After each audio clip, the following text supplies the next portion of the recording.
On today's show, the LA Clippers are losing Paul George for the rest of the regular season, but with the hope that he could make a return at some point during the NBA playoffs. What is the impact for the Clippers of losing Paul George? Who steps up in his absence? And looking at the playoff picture, who is the best and worst matchup in the first round for the Clippers? We're going to get to all that and more coming up right here at Locked On NBA.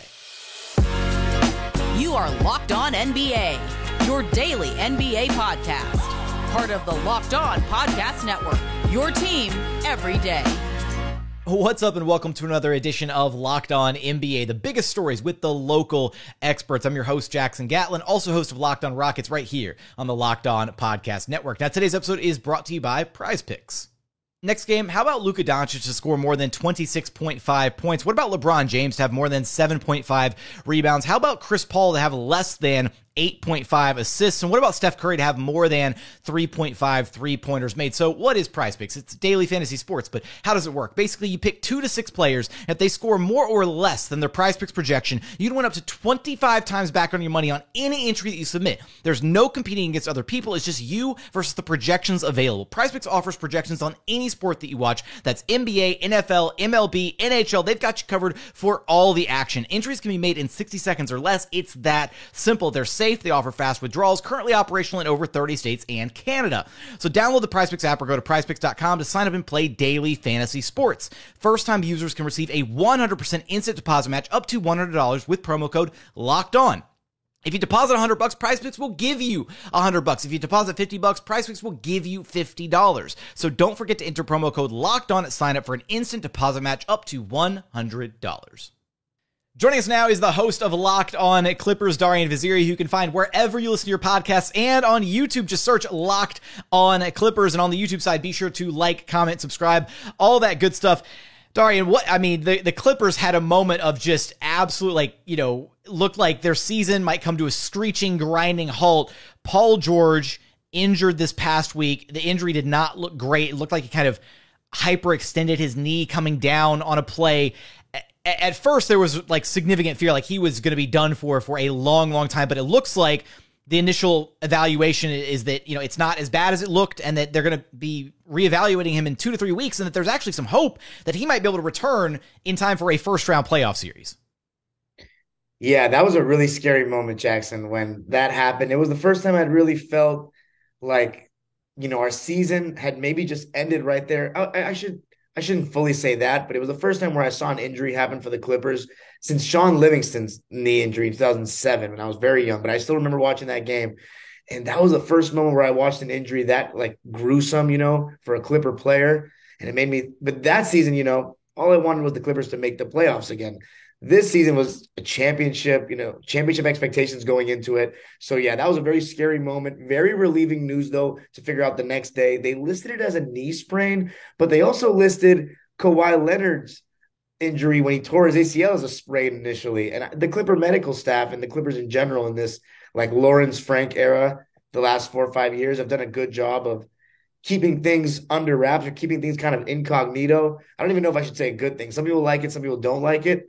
But it's safe to say a lot of people were still a little hesitant about that initial news that it was a sprain, but it definitely looked more like a hyperextension. The good news is we found out that there was no tears, and it doesn't sound like he's going to need surgery. So we're hopeful they can come back for the playoffs. We talked before about just this team trying to find some chemistry, trying to build some cohesion going into the postseason. Obviously, this makes it a lot harder to do if you're not going to have Paul George for the rest of the regular season. I mean, at this point, what type of an impact would you even be kind of hoping for or expecting out of Paul George if he even does make it back in time for a first-round playoff series?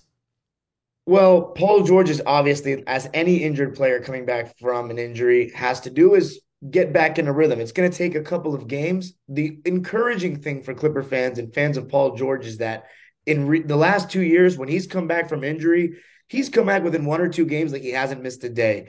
If I recall correctly, last year when he missed, that a large chunk of games, he missed 51 games overall last season, but it was, the main chunk of that was when he had the elbow injury. But he came back late in the year against the Utah Jazz, and I'm almost positive that was his first game back, And it felt like he had not missed a day. And then this season, he had a moment like that too, where he came back from injury and it was like he hadn't missed a day. So do I expect that in the playoffs? Not so much. I think it'll still take a game or two. But that's the encouraging news, is that in recent years for the Clippers, Paul George has come back from injury, looking pretty good. So hopefully he can do that if we play, or whoever we play in the first round. If we make it, of course. It's looking a little dangerous right now. Yeah, the first round in the West. I mean, you could sneeze and suddenly the seeding gets all jumbled. It just such a tightly packed race right now, from all the way from 5 down to like the 10th, 11th seed. It could be anybody's game here at this point as to where the seeding is going to wind up. But right now, Darian, obviously it's really hard. It's basically almost impossible at times to kind of moneyball, a player together to make up what a true superstar brings to a team. But what one singular part of Paul George's game do you think is going to be the hardest or the most missed in his absence here to close out the season? Well, I'd say defensively, he was starting to play much better recently, and that's huge for the Clippers. But having that second scorer behind Kawhi Leonard, if Kawhi Leonard has an off night, like he did against New Orleans the other night, the Clippers just got destroyed. They stopped defending, and having another star, I mean, it's just, you can't really put a price on that. So that's the biggest thing, that secondary scorer, shot creator, that secondary star. As good as Russ, I still think Russell Westbrook is a good player, but he's no longer a star. We don't have another star besides Kawhi Leonard and Paul George. So that's simply what it is, Got to have that second score, that 25-point-a-game kind of guy.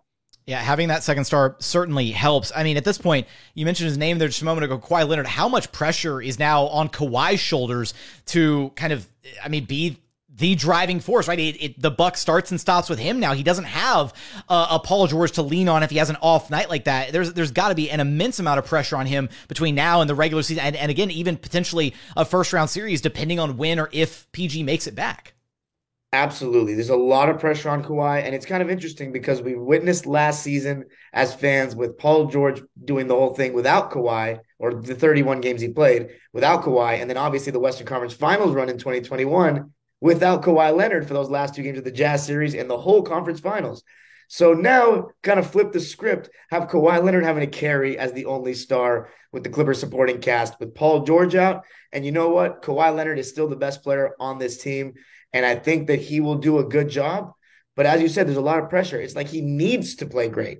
He needs to play great. And, I think he's capable, but you just never know in basketball. Who does it look like Ty Lue is going to be going to as the direct kind of replacement for Paul George, to close out the regular season? Well, he's been starting Eric Gordon instead. And people have their differing opinions on that. I obviously like... Oh, my. I got to include I got my Eric Gordon sound bites locked and loaded still, so got to throw one of those in there. Gotta love it. I mean, I personally lean very defense first in my approach to all this stuff. So Terrence Mann or Nicholas Batum would be my ideal choice. But Eric Gordon, I mean, I don't think he's the worst player in the starting lineup. I mean, right now, Marcus Morris is in a slump that is beyond description. But Eric Gordon, he still had some good games, some bad games. He's inconsistent. He's a role player. He's going to have his good and bad games. So that's who he's turned to. But what would really be nice for the Clippers is if we could get Norman Powell back one of these games coming up, because that's a guy who was going off for 20 points a night before we got Russell Westbrook. And now that Paul George is out, if he can come back and just be that secondary scorer that the Clippers need, it would be a huge boost. Yeah, he might be that guy that can kind of alleviate some of the pressure on Kawhi. What's the current timetable on him? When is he expected to maybe step back on the court? Norman Powell, there hasn't actually been news about him lately, but the encouraging signs are that his recent Instagram post, he was playing and it looked like full speed against other players in the team. So that's great. And it sounds like he's probably coming back before the playoffs, but there still hasn't been a report or an update on the specific timetable or a specific potential return date anytime. But that's a good sign. He's out against the Bulls on Monday. That's all I know for now. Right now, we mentioned earlier, the West is so jam-packed. I mean, anything, it feels like a house of cards that could all come tumbling down at any minute. Right now, the Clippers are sitting at the 5th seed. They might be able to finish 4th seed. They might drop a few, in the seeding standings and be a little bit lower when it's all said and done. Right now, though, Darian, who is the worst matchup for the Clippers of all the possible teams they might match up with in the first round, and who would be the best possible matchup for this Clippers team? Well, as crazy as this sounds, and I didn't think I'd be saying this, but the worst matchup in the West for the Clippers is the Nuggets. And I didn't think we'd have to play them potentially in the first round, but if the Clippers drop to 8, we could play them in the first round. So that would be my answer there. But in terms of the teams around the 3, 4, 5, 6, 7 range, I don't think we match up necessarily poorly with any of them.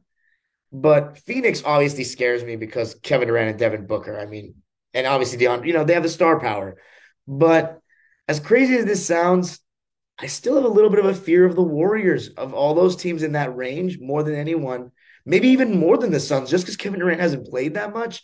And obviously, with the way the Warriors have played on the road this year, it'd be really nice to have home court against them. But the problem is, Northern California is not that far. Steph Curry has a cult fan base now. They're bringing at least 40% of the stadium in every playoff game, and they have championship experience. That matchup makes me a little nervous. However, if there's no Andrew Wiggins, then my answer is the Phoenix Suns. But of course, Denver trumps them all. Denver trumps them all. All right. Well, hey, I mean, with that, I mean, how is the rest of the regular season going to look for the LA Clippers with no Paul George? Will Kawhi Leonard be able to step up and deliver in a big way to close out the season and into the postseason? Of course, you'll have us covered for all of that and more over at Locked On Clippers. Darian, I appreciate you stopping by Locked On NBA with me. Anytime.